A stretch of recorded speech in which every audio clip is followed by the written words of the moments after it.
hari ini mari kita buka dengan sama-sama membaca basmalah. Bismillahirrahmanirrahim. Bagaimana kabarnya semua? Alhamdulillah. Kita akan belajar tentang Al-Quran dan hadis sebagai pedoman Hidup. Ada yang membaca di depan gak ini? Siapa yang membaca di depan? Ada enggak? Kalau enggak ada saya tunjuk. Wahyuni, silahkan Wahyuni. Silahkan Wahyuni maju ke depan. Atau di situ aja baca, silahkan. Baca, silahkan. Belajar agama itu bukan hanya untuk menambah ilmu, tapi untuk memandu kita menjadi pribadi yang lebih baik. Dengan memahami ajaran agama, kita tahu mana benar dan salah, sehingga bisa menjalani hidup dengan penuh keberkahan dan kebahagiaan. Agama mengajarkan kita akhlak mulia yang bukan hanya bermanfaat untuk akhirat, tapi juga bermanfaat untuk kehidupan sehari-hari. Mari belajar agama dengan sungguh-sungguh, karena ini adalah bekal terbaik untuk dunia dan akhirat. Oke, sebelum kita mulai pembelajaran, kita akan baca pantun dulu. Pantun tentang Al-Quran dan hadis sebagai pedoman hidup. Siapa yang mau kasih pantun? Ana. Oke, silahkan Aisyah. Dibaca pantunnya. Yang lain silahkan didengar. Pergi ke pasar membeli serabi. Cakep. Jangan lupa membawa kendi. Cakep. Belajar agama itu kewajiban diri Cakep. agar hidup bahagia dunia dan nanti. Untuk materi inti Al-Quran dan hadis sebagai pedoman hidup, kita akan membahas surah An-Nisa ayat 59 dan surah An-Nahl ayat 64. Nah, sebelum itu kita akan tilawah sama-sama di surah An-Nisa ayat 59. Saza hitung wahid isnani salasa. Nanti kita mulai dari basmalah. Basmalah kemudian basmalah kemudian baca surah An-Nisa. Wahid isnani salasa. Bismillahirrahmanirrahim. Ya ayyuhalladzina amanu atii'ullaha wa atii'ur rasul wa ulil amri minkum. Fa in tanaza'tum fi syai'in farudduhu ila Allahi war rasul in kuntum tu'minuna billahi wal yawmil akhir. Dzalika khairun wa ahsanu ta'wila. Taatilah Allah dan taatilah Rasul dan ulil amri pemegang kekuasaan di antara kamu. Kemudian jika kamu berbeda pendapat tentang sesuatu, maka kembalikanlah kepada Allah dan Rasul. Jika kamu beriman kepada Allah dan hari kemudian, yang demikian itu lebih utama bagimu dan lebih baik akibatnya. Oke. Karena kita sudah tilawah di surah An-Nisa ayat berapa tadi?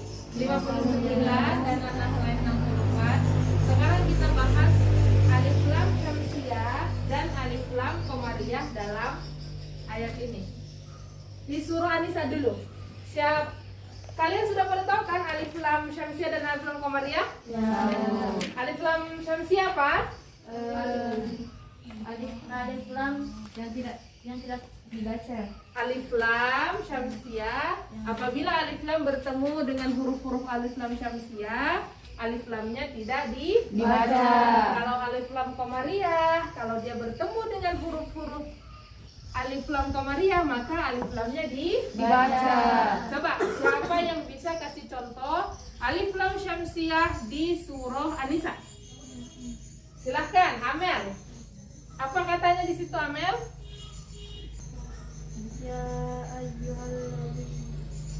Ya ayyuhal berarti Allah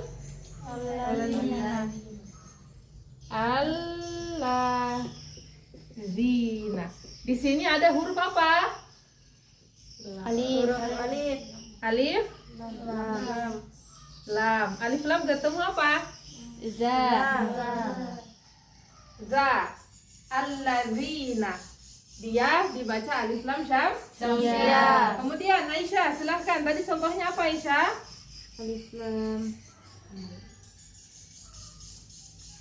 Komariah atau Syamsiah? Syamsiah. Iya, silahkan.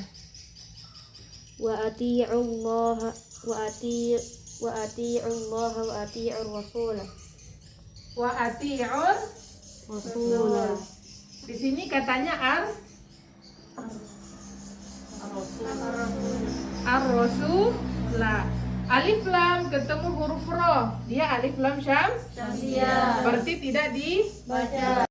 Jadi dari surah An-Nisa dan surah An-Nahl tadi kita belajar bahwa pentingnya ketaatan kepada Allah Subhanahu wa taala dan siapa? Rasul dan rasulnya, serta bagaimana setiap permasalahan yang ada yang kita hadapi semuanya harus dikembalikan kepada Allah. Al-Qur'an dan Al-Qur'an. Al-Quran dan hadis. Karena ibarat begini, kalian mau pergi ke suatu tempat tapi tidak tahu arahnya kemana, kira-kira apa yang dilihat? Peta atau Google Map. Google Map kita di kehidupan ini supaya bisa sampai masuk surga adalah Al-Quran dan Hadis. Oke, sekarang Ustazah bagi menjadi 2 kelompok. Kita harus menemukan solusi bagaimana caranya bisa menyelesaikan masalah yang kita hadapi dengan menjadikan Al-Quran dan hadis sebagai pedoman. Nah, ini. Kemudian ini adalah lembar. Nah, ini referensinya. Kalian bisa menggunakan referensi itu apa, Ustazah? Kalian bisa lihat di sini. Kira-kira solusi. Nah, di situ kan coba kalian lihat. Masalahnya apa? Berbicara kasar, mengejek, dan berbicara yang tidak baik. Solusi menurut Al-Quran dan hadis itu bisa kalian dilihat di kertas yang ini. Bisa ya? Kemudian langkah yang bisa diterapkan pada kehidupan sehari-hari. Kira-kira langkah apa yang bisa diambil? Contohnya dengan berkata baik gitu. Dipahami ya? Oke, silahkan dikerjakan. Terus pinjamkan itu. Baru dia punya. Hadis ini apa itu?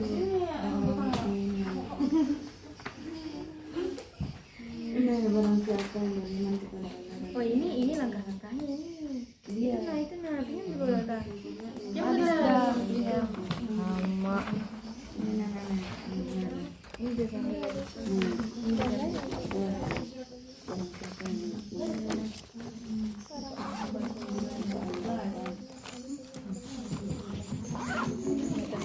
bagi mereka yang suka menghina dan menghina Dia dengan nama yang biasa diberikan kepada orang tuanya. Yang bagus,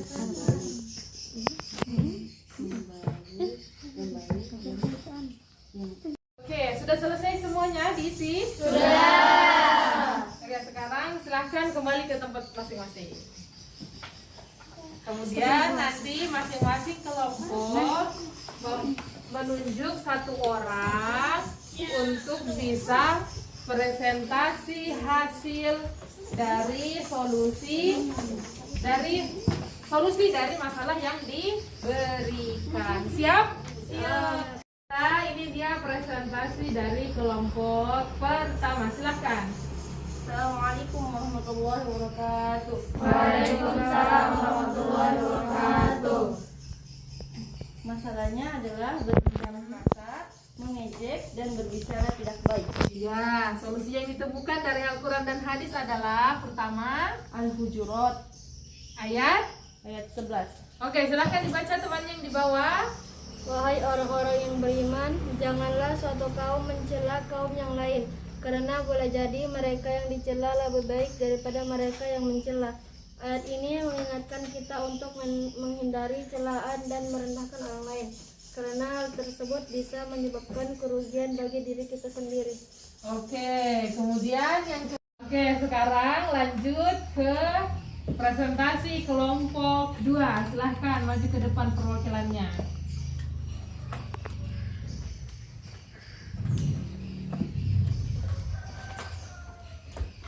Salam dulu, silahkan. Assalamualaikum warahmatullahi wabarakatuh. Waalaikumsalam warahmatullahi wabarakatuh. Masalahnya apa di situ? Berbicara kasar, mengejek, dan berbicara tidak baik. Solusi menurut Quran dan hadis yang pertama apa? Quran surah Al-Hujurat ayat 11. Artinya? Janganlah sebagian dari kamu mencela sebagian yang lain. Oke, kemudian? Yang kedua, surah An-Nisa ayat 148. Artinya? Allah tidak menyukai perkataan buruk yang diucapkan secara terang-terangan, kecuali oleh orang-orang yang zalim. Oke, kemudian? Dari hadis lagi ya? Iya, apa? Hadis, barang siapa yang mengolok-olok seorang mukmin, maka Allah akan mengolok-oloknya. Hadis riwayat Muslim. Langkah-langkah yang disebutkan bisa nggak diterapkan di kehidupan sehari-hari? Insya Allah. Bagaimana kalau misalnya masih ada yang berkata kasar? Saling mengingatkan. Saling mengingatkan. Kemudian pentingnya kita istiqomah dalam menerapkan akhlak yang Baik. Akhlak yang baik. Misalnya, salah satu contohnya, kalau nyuruh teman dengan ucapan kata minta tolong. Kalau salah, bilang maaf. Kalau merasa senang sama teman, bilang terima kasih. Itu harus penting itu. Bisa minta tolong, mengucapkan maaf, dan berterima kasih.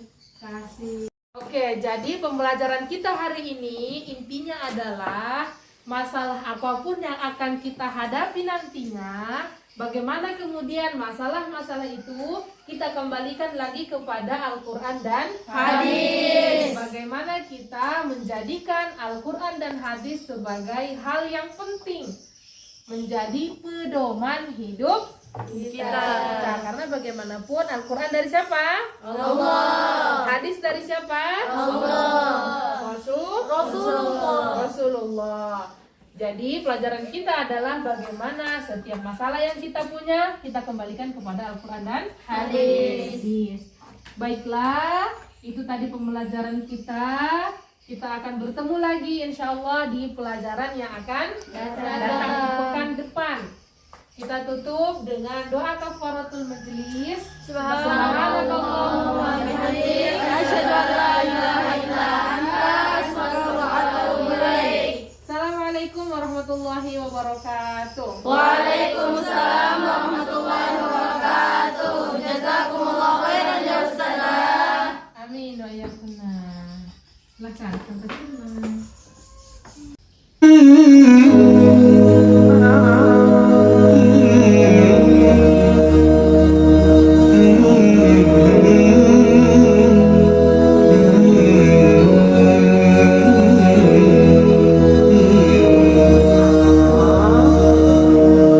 ذكر وموعظة ونور فيه شفاء للصدور وشفيعنا يوم النشور